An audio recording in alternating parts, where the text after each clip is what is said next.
Voilà, merci frère. Donc, vu l'importance du sujet, sa complexité également, et les souffrances qu'il génère, nous n'allons pas aborder tout d'un coup. On va procéder par étapes. Donc ce matin, je vais aborder le thème du mariage. Et nous verrons, pas dimanche prochain, mais dans 15 jours, parce que dimanche prochain, il y a le culte à Tartas. Et comme je sais que nous serons tous ensemble, donc dans 15 jours, nous continuerons donc sur le thème du divorce et du remariage. Je vous avoue, frères et sœurs, qu'en préparant ce message, j'ai eu beaucoup de difficultés.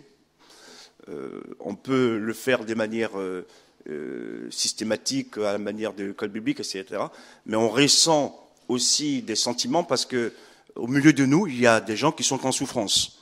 Et j'aimerais vous le dire que, en abordant ces sujets, ce n'est pas de viser quelqu'un, mais c'est pour aider l'Église aussi à se situer par rapport à ces situations.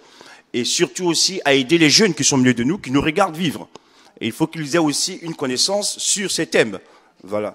Et c'est la raison pour laquelle nous allons aborder ces sujets et que Dieu nous aide. Voilà. Et j'ai également promis que je ferai donc une synthèse et après nous laisserons donc un court débat. Vous aurez besoin de poser des questions. Ça ne sera pas donc une prédication classique. Vous pourrez poser des questions. Mais j'essaierai de vous donner au maximum tous les éléments concernant donc ce sujet. Nous commençons, donc la Bible ne donne pas d'exposé systématique sur le mariage, mais elle nous donne quand même des éléments suffisants pour connaître la pensée de Dieu sur ce sujet. Voilà. D'abord, le mariage est une institution divine. On peut le lire dans Genèse chapitre 2, verset 18 et le verset 24,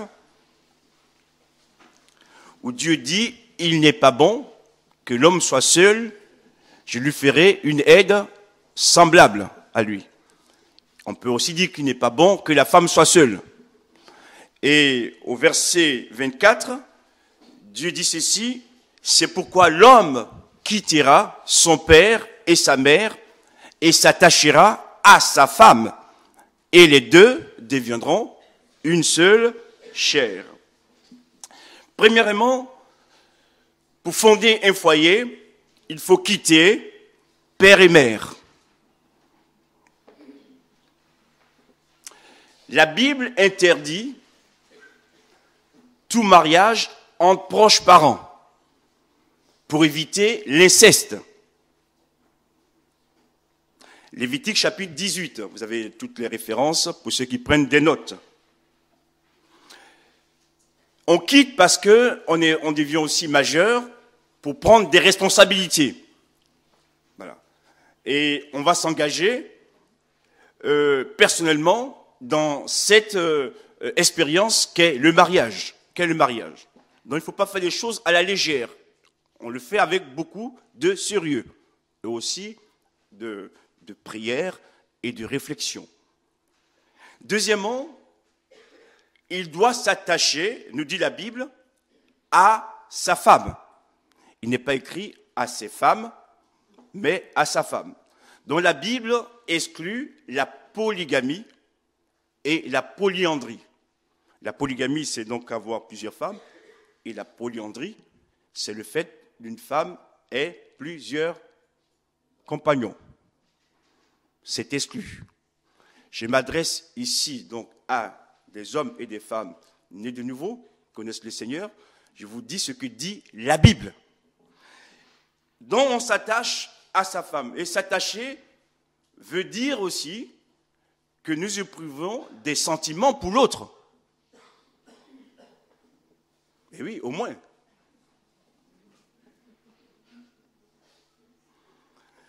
S'attacher veut dire aussi qu'on a décidé de vivre avec la personne. Donc, il y a une décision personnelle de notre part qui fait que nous faisons le choix de telle ou telle personne. Troisièmement, la Bible nous dit, cette personne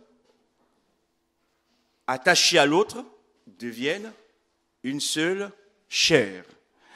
Donc, pour parler de mariage dans la Bible, il faut qu'il y ait une vie commune.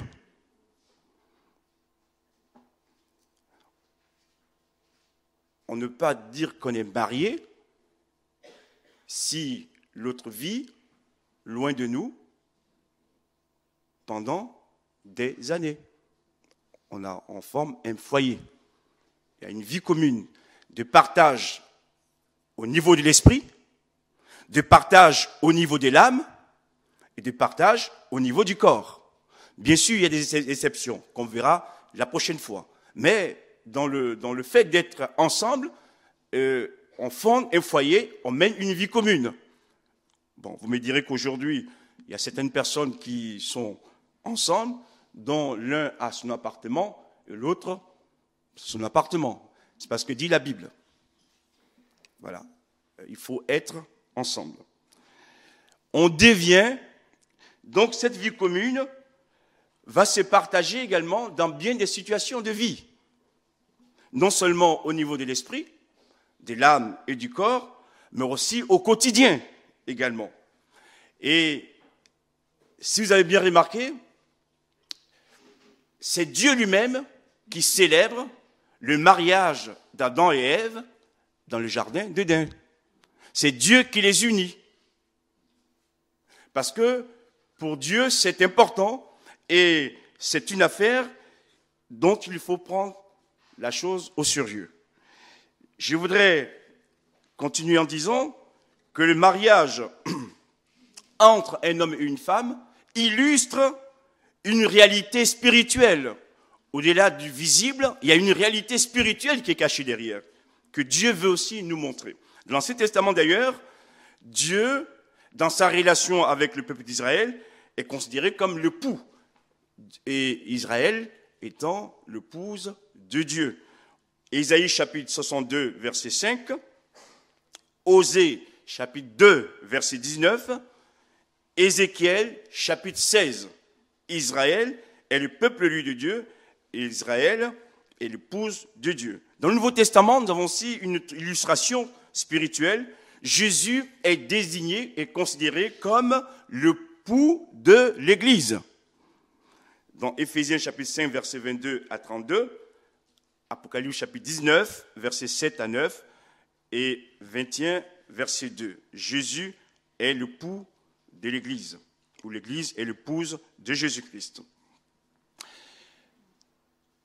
Le mariage est aussi un acte civil. Les époux se doivent amour, assistance, fidélité, dit le Code civil. Nous sommes dans un pays et il nous faut aussi nous soumettre aux lois du pays. C'est important, même si nous sommes des croyants. Le mariage concerne tous les hommes et non seulement les chrétiens.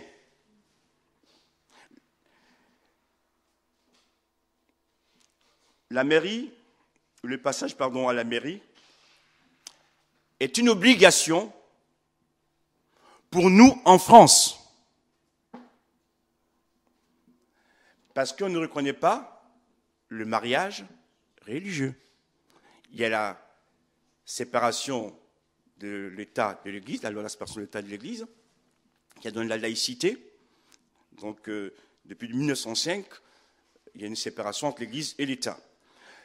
Et c'est donc l'État qui reconnaît le mariage civil et qui exerce cette autorité. D'ailleurs, avant de venir à l'Église, nous passons d'abord par la mairie. Voilà. Aucun pasteur, aucun prêtre ne peut célébrer un mariage si celui-ci n'est pas passé d'abord par la mairie.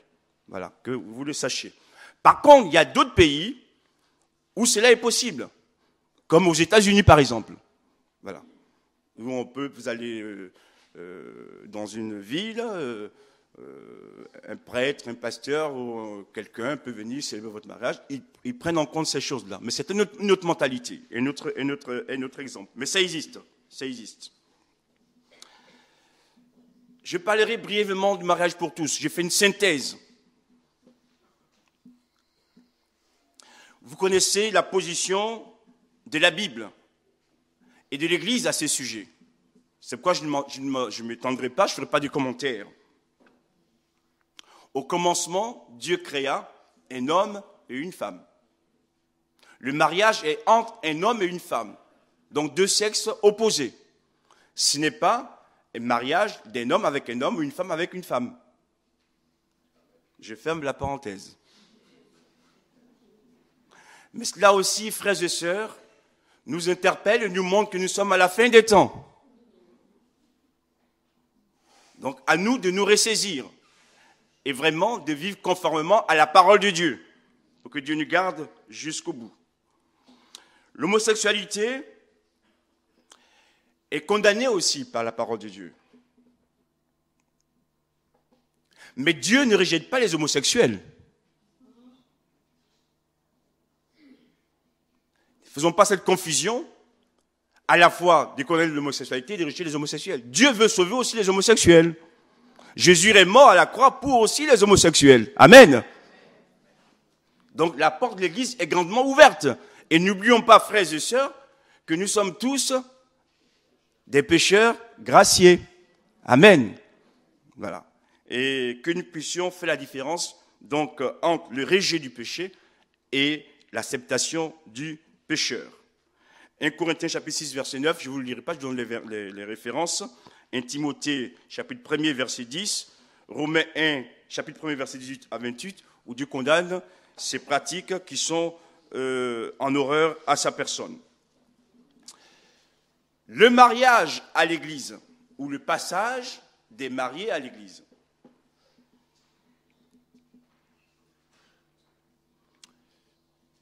Le couple qui accepte de passer à l'église place son union devant Dieu et l'autorité de sa parole. Quand j'accepte de passer à l'église avec mon épouse ou mon époux, je mets mon union devant l'autorité de Dieu, mais aussi l'autorité de sa parole. D'accord ? Eh oui. Et on doit se soumettre à ce que Dieu dit dans sa parole. Et ne pas toujours attendre que ce soit le pasteur qui fasse des rappels. Et on s'est réjoui avec nos frères et sœurs de la communauté qui vont aussi partager notre joie. Certaines personnes, vous avez compris, c'est des exceptions,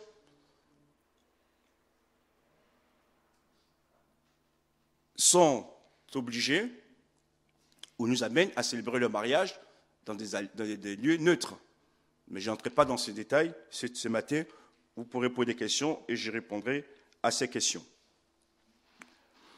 On va maintenant aborder le choix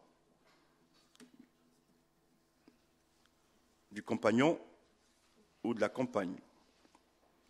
Et parce qu'il faut faire un choix, bien sûr.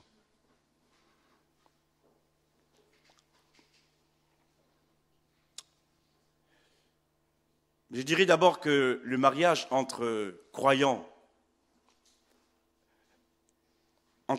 et un incroyant est fortement déconseillé. C'est biblique. Voilà. Pour ne pas dire interdit. 2 Corinthiens, chapitre 6, verset 14, on pourrait le lire si vous voulez. 2 Corinthiens, chapitre 6, verset 14. C'est aussi pour aider les jeunes. Je pense que les anciens ont compris ces choses. 2 Corinthiens, chapitre 6, verset 14. Ne vous mettez pas avec les infidèles sous un joug étranger Car quel rapport y a-t-il entre la justice et l'iniquité? Ou qu'y a-t-il de commun entre la lumière et les ténèbres? Quel accord y a-t-il entre Christ et Bélial? Ou quelle part a le fidèle avec l'infidèle? Quel rapport y a-t-il entre le temple de Dieu et les idoles? Car nous sommes le temple de Dieu vivant, comme Dieu l'a dit, j'habiterai et je marcherai au milieu d'eux, je serai leur Dieu et ils seront mon peuple. C'est pourquoi sortez du milieu d'eux et séparez-vous, dit le Seigneur. Ne touchez pas ce qui est impur et je vous accueillerai. Je serai pour vous un père et vous serez pour moi des fils et des filles, dit le Seigneur Tout-Puissant. On pourrait aussi lire 1 Corinthiens, chapitre 7, verset 39. 1 Corinthiens, chapitre 7,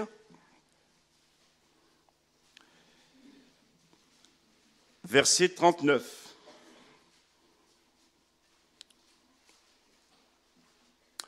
Une femme est liée aussi longtemps que son mari est vivant. On reviendra tout à l'heure là-dessus. Mais si le mari meurt, elle est libre de se marier avec qui elle veut. Ce qui nous intéresse, c'est la fin du verset. Seulement que ce soit dans... Voilà. On se marie dans le Seigneur. Un enfant de Dieu, né de nouveau, ne peut donc épouser une personne incroyante. Les risques sont multiples. C'est que le conjoint non croyant peut détourner le croyant de la foi. Et puis il y a aussi l'éducation des enfants. Dans l'éducation des enfants, les choix seront difficiles. Déjà que pour ceux qui sont croyants, c'est déjà pas toujours facile. Et quand vous avez quelqu'un qui n'est pas converti, qui vit avec vous, au niveau des choix de la vie, les choses peuvent être très difficiles.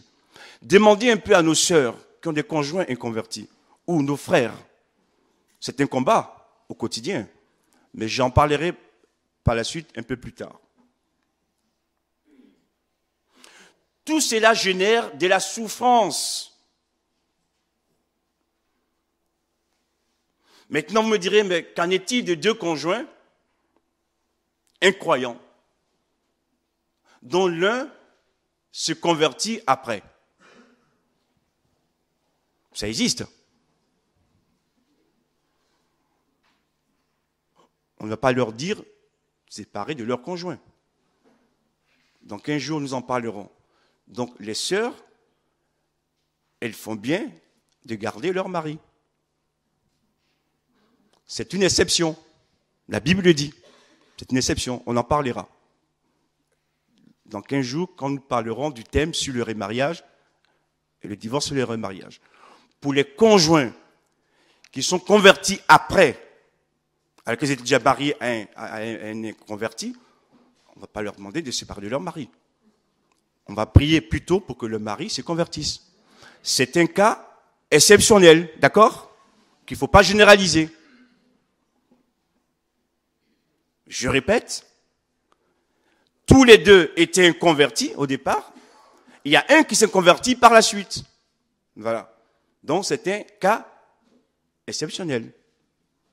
À ne pas confondre avec la règle. La règle, c'est un croyant plus un croyant. Je sais que parfois ces choses dérangent dans l'Église. Mais ce n'est pas la version du pasteur X, c'est ce que dit la Bible. Donc si on ne veut pas se mettre sous l'autorité de la parole de Dieu, on est libre de faire ce qu'on veut. Et j'aimerais dire ceci, ce matin j'ai essayé d'être très concis, pour ne pas être long, en vous laissant après la parole pour les questions. Lorsqu'on se marie et qu'on est chrétien, bien sûr, les choix que nous faisons sont personnels, engagent que nous. Mais un chrétien peut-il dire que ce qu'il fait est du domaine de sa vie privée et que l'Église n'a rien à dire? L'Église a toujours quelque chose à dire sur notre vie, surtout dans ce domaine qu'est le mariage. Parce que ce que nous faisons réjaillit sur l'Église. D'accord? Donc, on n'a pas une vie privée où on fait ce qu'on l'en veut. Il nous faut nous soumettre à la parole de Dieu. Parce qu'on n'est pas tout seul. Si je suis seul dans mon île et que je fais ce que je veux, je fais mes choix que je veux, je suis tout seul. Mais quand on est dans l'Église, nos relations avec les autres influencent l'Église aussi. C'est pourquoi l'Église est amenée parfois à prendre des décisions. Lorsque Paul parle de cette situation d'inceste dans l'Église de Corinthe, si c'était une affaire privée, il ne serait pas intervenu. Qu'est-ce qu'il dit? Que l'Église aurait dû prendre des mesures pour exclure cette personne de l'Église.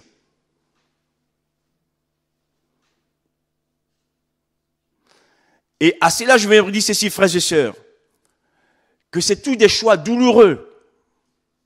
Mais pour sauvegarder l'Église, nous sommes amenés à prendre des fois des mesures difficiles. D'accord? Mais c'est par rapport à Dieu que nous faisons ces choses.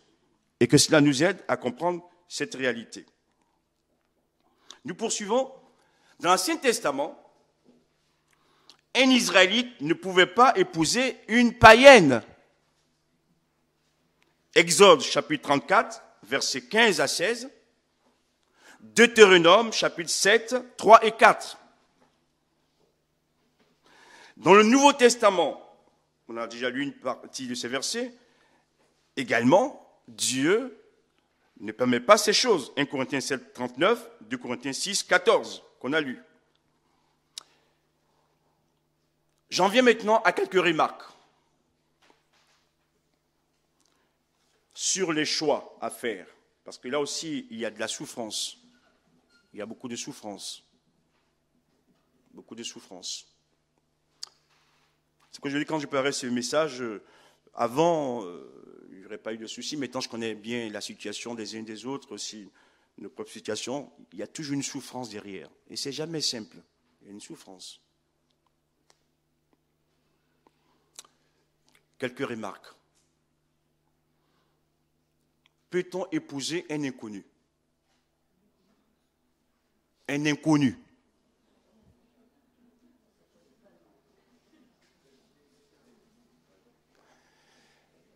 Ceux qui vont chatter sur les réseaux, même il y a des chrétiens aussi qui font ça.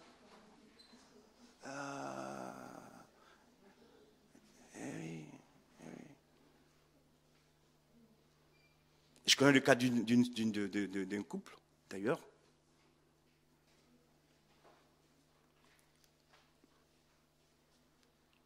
Aujourd'hui, ils sont séparés.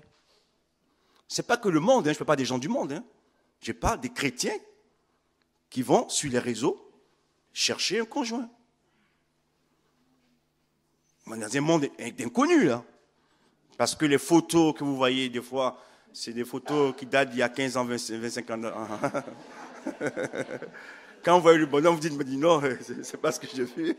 Est-ce qu'il a une perruque ou pas? Il n'a plus de cheveux. Mais pourquoi ces personnes font cela? C'est pourquoi je vais dire, quand on ces messages, je suis dans la souffrance. Parce que ces personnes cherchent un mari ou une femme. C'est pas facile. Il y a une souffrance derrière, Mais soyons prudents. Apprenons quand même à connaître le bonhomme ou la femme. Un minimum quand même, un minimum. Parce qu'après, c'est un peu veut dire, mais ça fait rien, Dieu mettrait les sentiments pour lui ou Dieu mettrait les sentiments dans son cœur pour moi. Prenez des risques, Prenez des risques. Vaut mieux quand même le connaître un peu. D'accord? Donc épouser un inconnu, ce n'est pas conseillé. Épouser par révélation.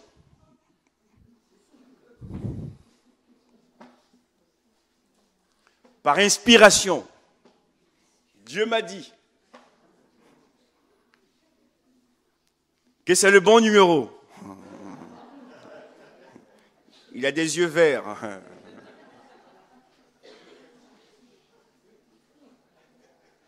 1,75 m. Taille fine.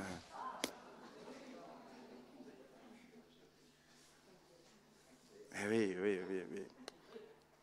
Il a de la classe. Veillons, veillons, veillons. Des fois, c'est vrai que Dieu donne une parole, Dieu donne une révélation, mais il faut vraiment être convaincu et sûr. Parce qu'après, il y a les larmes. Hein? Mais quand les larmes sont là, ceux qui ont conseillé ne sont pas présents.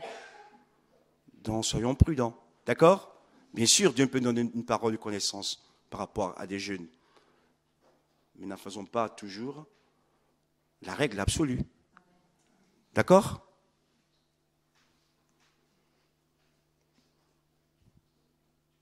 Parce qu'aujourd'hui, le taux de divorce est élevé non seulement dans le monde, mais l'Église aussi est concernée. Hein?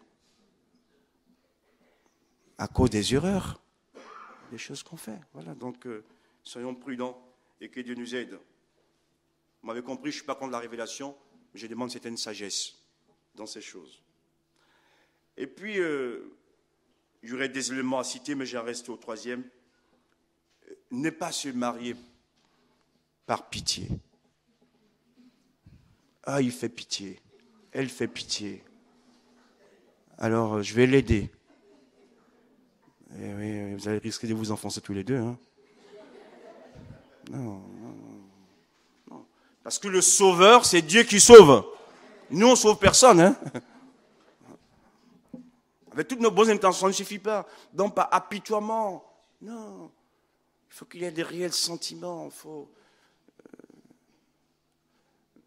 Ce matin, je n'ai pas envie de rire, parce que c'est des sujets qui génèrent beaucoup de souffrance. Mais soyons sérieux. Soyons sérieux.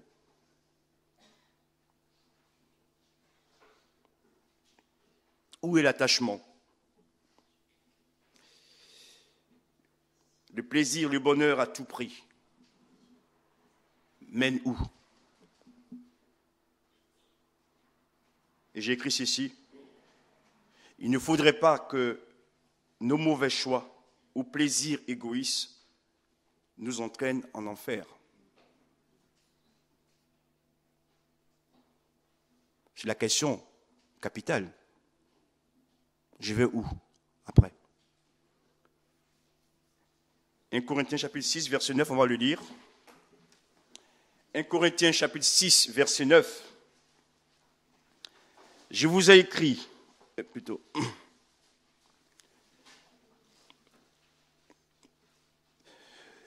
ne savez-vous pas que les injustes n'hériteront point le royaume de Dieu?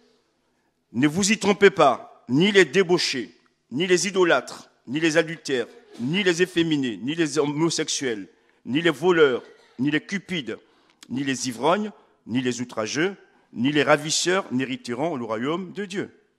C'est écrit, hein? Donc Dieu nous met en garde, frères et sœurs, que cela nous aide aussi à avancer dans cette vie de Dieu. Les relations intimes. Toujours selon la Bible. Ces relations sont permises que dans le cadre du mariage. Tout ce qui s'est fait en dehors du mariage, la Bible les nomme impudicité, fornication, débauche, immoralité et inconduite. La Bible condamne cela.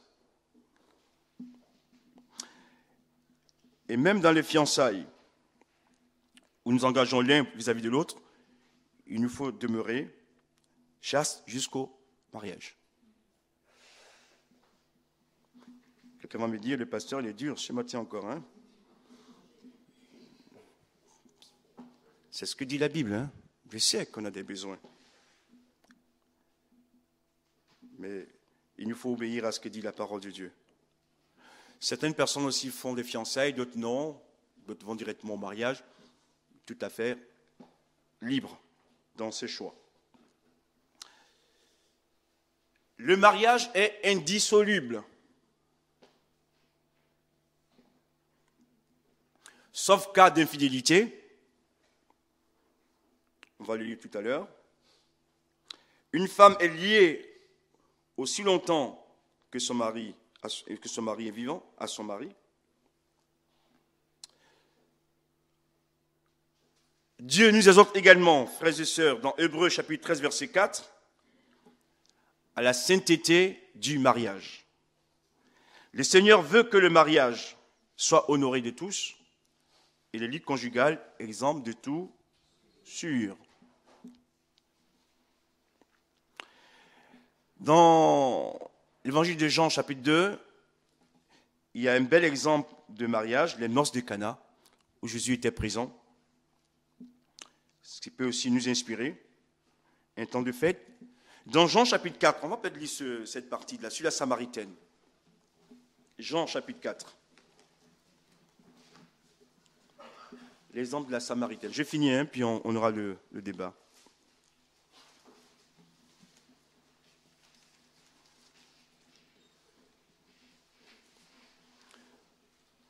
Verset 16. Jean chapitre 4, verset 16. Va, lui dit Jésus, appelle ton mari et viens ici. La femme répondit, je n'ai point de mari. Jésus lui dit, tu as eu raison de dire, je n'ai point de mari, car tu as eu 5 maris, et celui que tu as maintenant n'est pas ton mari. Donc c'est un concubin. En cela, tu as dit vrai. Donc on voit que Jésus, comme cette femme, font la différence entre un mariage et une vie de concubinage.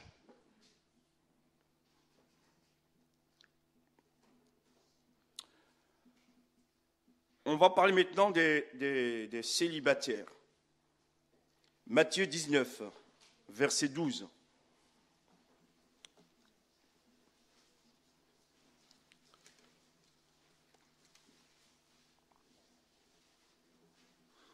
Matthieu 19, verset 12. Voilà. Comme le fait du mariage n'est pas toujours évident, génère aussi des souffrances, certaines personnes préfèrent demeurer célibataires. Ça, c'est leur choix. Verset 12. Car il y a des eunuques. On ne va pas lire le verset 10 d'abord. Verset 10. Ses disciples lui dirent, si telle est la condition de l'homme à l'égard de la femme par rapport au mariage, il n'est pas avantageux de se marier. Jésus leur répondit, tous ne comprennent pas cette parole, mais seulement ceux à qui cela est donné. Car il y a des eunuques qui le sont dès le ventre de leur mère. Donc, c'est des gens qui sont nés avec une malformation génitale. Et ces personnes, donc, préfèrent rester célibataires et ne se marient pas. Deuxièmement, il y en a qui le sont devenus par les hommes, ceux qui ont été castrés, ou par des faits de guerre, ils ont été faits prisonniers et ont été torturés. Donc, ils sont devenus par les faits des hommes. Et enfin, troisième catholique célibataire, il y en a qui se sont rendus eux-mêmes eunuques à cause du royaume des cieux. Ils n'ont pas de problème au niveau de l'organe génital, mais pour entrer dans le royaume, ces personnes préfèrent être célibataires. C'est un choix de vie. Voilà. Vous avez compris que le diable fait tous ses efforts pour détruire les foyers chrétiens. Il ne fait pas les cadeaux. Mais nous devrons, frères et sœurs, demeurer fermes en Dieu et compter sur sa grâce pour nous tenir jusqu'au bout. Et pour terminer, une conclusion, je dirais, partielle de cette étude. On va lire Matthieu, chapitre 22, verset 30, je ne me suis pas trompé. Voilà ce que Jésus dit. À la résurrection, les hommes ne prendront point de femmes, ni les femmes de mari, mais ils seront comme les anges de Dieu dans le ciel. C'est la conclusion. Thank you.